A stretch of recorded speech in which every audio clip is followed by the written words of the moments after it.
नमस्कार.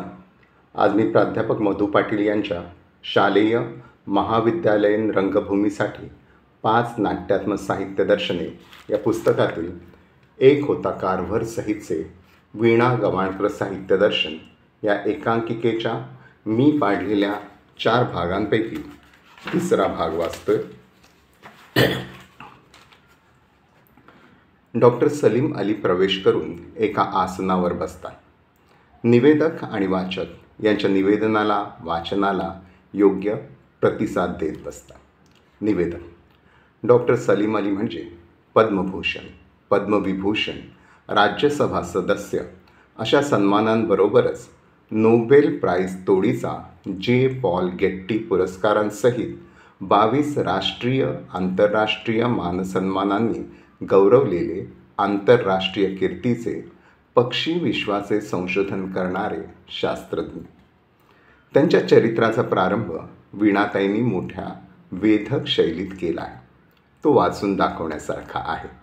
वाचन: किहीमच्या जुन्या कौलारू मुराद मंजिलमध्ये डॉक्टर सलीम अली, त्यांची सचिव अर्चना मल्होत्रा आणि एक वार्ताहर यांची दिवसभर चर्चा चालू होती. दूरदर्शनवर एका प्रायोजित मालिकेसाठी डॉक्टर सलीम अलींच्या जीवनावर चित्रीकरण व्हायचे होते.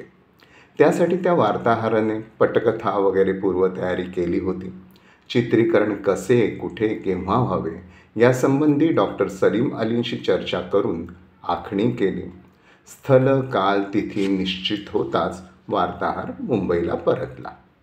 ठरल्या तिथीला कॅमेरामन, लाईटमन आदींच्या काफिल्यासह वार्ताहर किहीमला कूच करणार तेवढ्यात अर्चना मल्होत्रांचा फोन आला.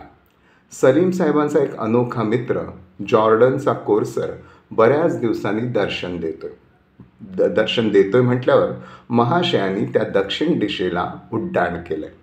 त्याच्या दर्शनासाठी ते तातडीने आकाशमार्गे मद्रासला आणि तिथून पुढे खुष्कीच्या मार्गाने लंका मलद्रात पर्वतराजींच्या पायथ्याशी रवाना झाले. दुसऱ्या दिवशी म्हणजे 12 जानेवारी 1986 रोजी जॉर्डनचा कोर्सर हा पक्षी हातात घेतलेला डॉक्टर सलीम अलींचे छायाचित्र सर्व भारतीय वृत्तपत्रातून पहिल्या पानावर झळकले. 85 वर्षाच्या कालावधीनंतर या पक्षाचा आढळ झाला होता. ही पक्षीजात नामशेष होते की काय या शंकेने गेली 50 वर्षे ते या शोधात होते. अनेकदा शोध मोहिमा काढल्या, पण त्याचा पत्ता लागला नव्हता. 2 वर्षापूर्वी सलीम साहेबांनी 90ीत पदार्पण केलं होतं. आयुष्याच्या अखेरीस का होईना त्यांना याची देही याची डोळा कोर्सर पाहायला मिळाला. त्यांच्या सुरकुतल्या चेहऱ्यावर समाधान फुललं. त्यांच्यातल्या त्या चिमण्या पक्षानं सुरेल लकेर घेतली. वयाच्या 10व्या वर्षी या पीतकंठी चिमण्यानं त्यांच्या मनात घर बांधलं. तो पक्षी आजही तिथंच रुंजी घालत होता. त्याच्या मधुर किलबिलीनं, सुरेल लकेरीनं त्यांची पक्षी यात्रा सुरू झाली. ती एक आनंद यात्राच होती. ती वाचकांनाही आनंद यात्रा ठरली. निवेदन: 90 वर्षे पक्षी निरीक्षण, पक्षी अभ्यास करणाऱ्या डॉक्टर सलीम अली यांनी पक्षी संबंधित संशोधनपर प्रचंड ग्रंथरचना केली. The book of Indian birds या ग्रंथाच्या 11 आवृत्त्या निघाल्या. 60,000 प्रती संपल्या. पंतप्रधान पंडित नेहरूंनी इंदिरा गांधींच्या वाढदिवसाला सलीम अलींची या ग्रंथावर सही घेऊन तो ग्रंथ इंदिरेला भेट म्हणून दिला. मौलाना आझादांनी चिमणा चिमणीची गोष्ट लिहिण्यासाठी हा ग्रंथ आवर्जून मागवून घेतला. स्टुअर्ट बेकरच्या फाउंड ऑफ ब्रिटिश इंडिया यावरील खंडाचा आधार घेत handbook of birds of India and Pakistan या विषयाच्या 10 खंडांवर ते 10 वर्ष काम करत होते. Pictorial guide to birds of India and continent, the Mughal emperors of India as naturalist and sportsman या ग्रंथाबरोबरच the fall of a sparrow हे त्यांचं आत्मचरित्र खूप गाजलं. त्यांच्या स्वतःच्या आणि पक्ष्यांच्या दुनियेत नेणारे हे आत्मचरित्र संशोधनाबरोबरच ललित सुंदरही ठरले आहे. Great Indian masters of English या संपादित ग्रंथातील बाया सुग्रण या पक्षावरील त्यांच्या शैलीदार लेखनाने त्यांना रवींद्रनाथ टागोर आणि सरोजिनी नायडू यांच्या पंक्तीत नेऊन बसवले आहे. वीणाताईंनी त्या लेखाचा केलेला शैलीदार अनुवाद डॉक्टर सलीम अली यांच्या वाणीतून ऐकूया झलक म्हणून काही भाग. अलिबाग जवळच्या किहिम येथील समुद्र किनाऱ्याशी एक सुरेख कौलारू घर. तेहमीना आणि मी तिथे वास्तव्याला गेलो. किहिम किनाऱ्यावर बाया सुगरण या पक्ष्यांचा घरटी विणण्याचा मौसम सुरू होता. नवीन नव्हाळीची चमकदार पिवळी पुसं लेवून बाया नर बाभळीच्या नाहीतर शिंदीच्या झाडांवर घरटी विणतात. शेकडो घरटी बांधली जातात. एका विशिष्ट टप्प्याशी बाया नर घरटं विणणं थांबवतात. ते अर्धमूर्ध बांधकाम पाहायला बाईसाहेब येतात. त्या घरट्याची आंतररचना तपासतात. काही घरटी नाकारली जातात. घरटं मनास आलं. मादी घरट्याची आंतररचना तपासत असते तेव्हा नर घरट्याच्या बाहेरून लटकून उतावीळपणे तिच्या निर्णयाची वाट पाहत बसतो. मादीला घरटं पसंत नाही पडलं तर तो तातडीनं नवं घरटं उभारायला घेतो. विशिष्ट टप्प्याशी बांधकाम थांबवतो. मादी आंतररचना तपासते. घरटं मनास येताच लगेच झटपट त्याच घरट्यात मिलन उरकून पसंतीची खातर जमा होते. मग तो नशीबवान नर त्या घरट्याची उर्वरित बांधणी पूर्ण करतो. त्याच्या घरट्याची मालकीण लवकरच त्यात अंडी घालते, उबवते. घरटी सजीव होतात. नर मात्र गृहस्थी करत बसत नाही. ती जबाबदारी मादीची. एक घरटं बांधून पूर्ण होताच नर दुसरं घरटं उभारायला घेतो आणि नव्या ग्रहस्वामिनीची उतावीळपणे वाट पाहत बसतो. ह्याच क्रमाने एकाच हंगामात तो किमान 3-4 घरांचा दादला होतो. हे जीवननाट्य टिपता टिपता एका विलक्षण अनुभूतीनं मी भारावून गेलो. एक अनोखा थरार अनुभवला. पक्षीविषयक पुस्तकातून आजवर कुणीही न मांडलेला हा जीवनपट आजवर परंपरेनं कथित आलेल्या जीवनपटांपेक्षा अगदी वेगळा. या पक्ष्यांनी ती पाठ्यपुस्तके वाचली नसावेत, नाहीतर छापील शब्द ओलांडून ते असे वागते ना. डॉक्टर सलीम अली यांचे निर्गमन. निवेदक. आपला सलीम अली गोजीरवाण्या पक्ष्यांचा मित्र.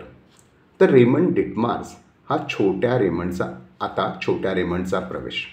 बुळबुळीत सर्पांचा मित्र. लहानपणी खिशामध्ये बेडूक, पाल, सरडे, टोळ, पतंग आणि सापांची पिल्लेही घेऊन फिरणार. हा रेमंड पण पुढे मोठेपणी त्याच्या सर्पविषयक संशोधनाबद्दल लिंकन मेमोरियल कॉलेजच्या डॉक्टर ऑफ लेटर्स या पदवीच्या सन्मानास पात्र झाला.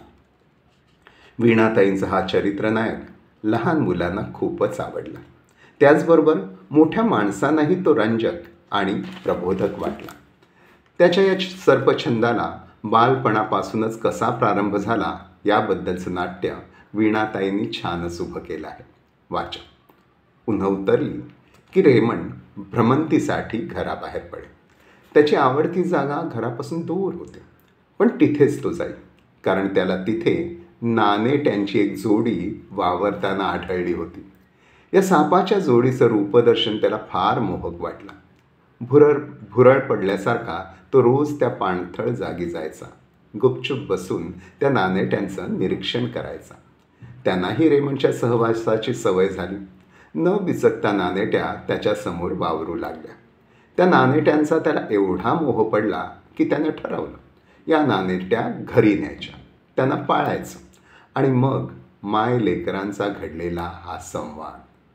छोट्या रेमंडच्या आईचा प्रवेश. रेमंड. आई, मी एक सापाची जोडी आणू पाळायला. आई. साप? अरे काय वेड लागले की काय? रेमंड. अगं आई, ते साप अगदी बिनविषारी, निरुपद्रवी आहे. विषाची भानगड नाही आहे. हवं तर मी त्यांच्यासाठी मजबूत पिंजरा तयार करतो, मग तर तुला भीती नको ना. आई. अरे पण साप कोणी घरात पाळतात. रेमंड. आई, तू त्यांना एकदा बघच. ते सरपटताना इतके मजेदार दिसतात म्हणून सांगू. त्यांच्या पिटुकल्या जिभा ते बाहेर काढून दाखवतात ना, तेव्हा तर केवढी मजा येते. आई, ए रेमंड, पुरे हा. रेमंड, साप का एवढे वाईट असतात? जसा काही मी क्रूर वाघच घरी पाळायला आणतो. आई, नको रे तसलं काही घरात आणूस. रेमंड, अगं ते किती सुंदर असतात. शिवाय त्यांचा आपल्याला किती उपयोग होतो माहिती आहे. ते उंदीर आणि चिचुंद्र्या खातात आणि आपलं धान्य वाचवतात. साप म्हणजे शेतकऱ्यांचा मित्रच आहे.